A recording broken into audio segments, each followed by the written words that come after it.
pada lomba bercerita. Hari ini kita akan menampilkan, melihat penampilan peserta dari utusan SMP Negeri 1 Bulango Timur.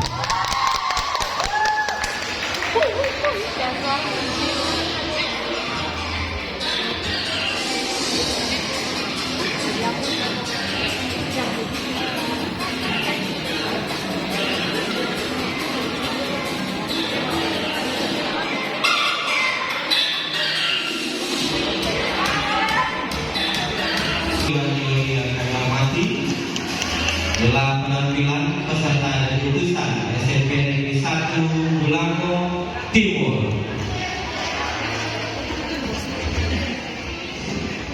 Assalamualaikum warahmatullahi wabarakatuh.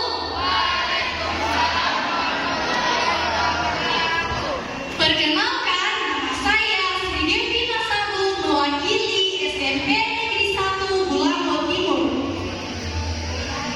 Yang terhormat Bapak Ibu Dewan Juri dan yang saya hormati teman-teman peserta bercerita pada hari ini serta audiens yang saya cintai dan saya banggakan. Hai teman-teman, hari ini saya akan bercerita tentang salah satu pahlawan yang paling saya kagumi dalam sejarah perjuangan Indonesia. Ia adalah sosok pantang menyerah dan teguh dalam pendirian. Siapa lagi kalau bukan Jenderal Sudirman? Ia adalah pemimpin tertinggi pertama dalam sejarah ketentaraan Indonesia. Pada tahun 1943, saat itu Sudirman menjadi anggota pembela tanah air. Pada saat pelatihan di Bogor, Sudirman mendapatkan pangkat Sudarjo dan menjadi komandan batalion peta di Kroya, Jawa Tengah.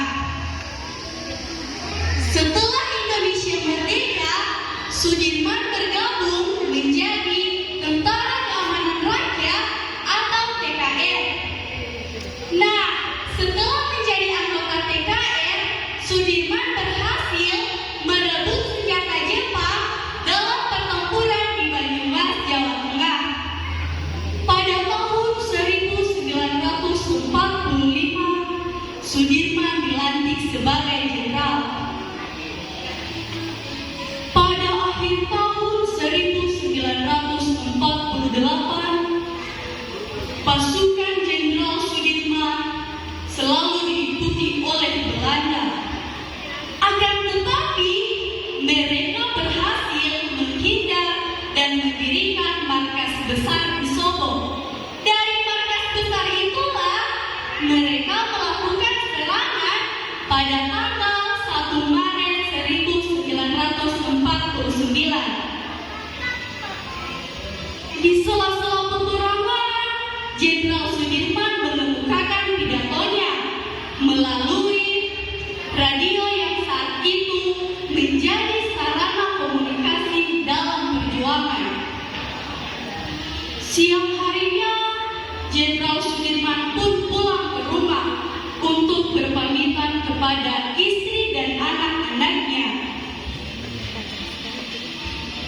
Bu, selama saya pergi berperang, si Nuhun mengizinkan ibu dan anak-anak untuk mengungsi ke keraton. Ya wes,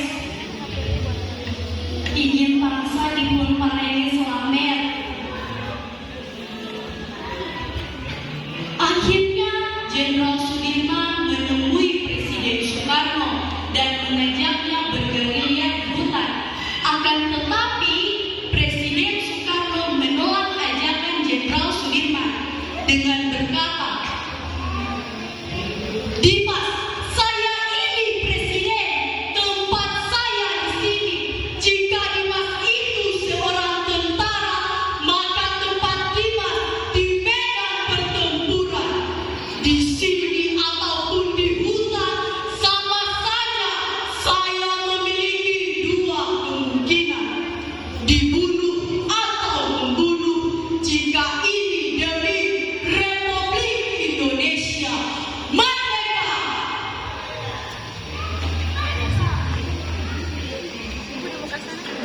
Setelah peperangan itu, terjadilah perjanjian Royen dan gencatan senjata.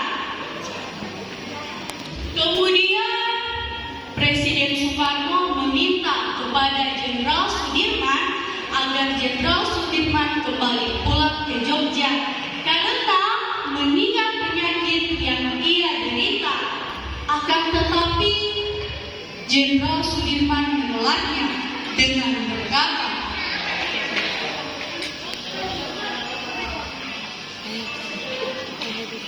"Saya tahu bahwa jiwaku sedang sakit, akan tetapi ragaku tidak akan pernah sakit untuk mempertahankan negara Indonesia ini.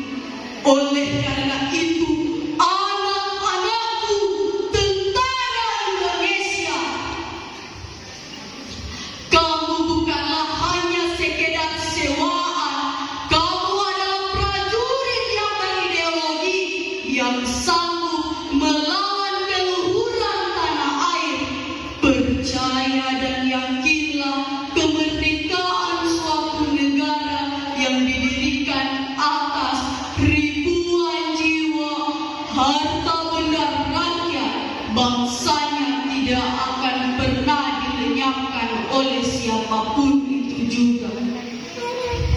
Saya, Jenderal Sudirman, menitipkan kemerdekaan Republik Indonesia ini kepada anak-anakku, rakyat-rakyatku, rakyat Indonesia."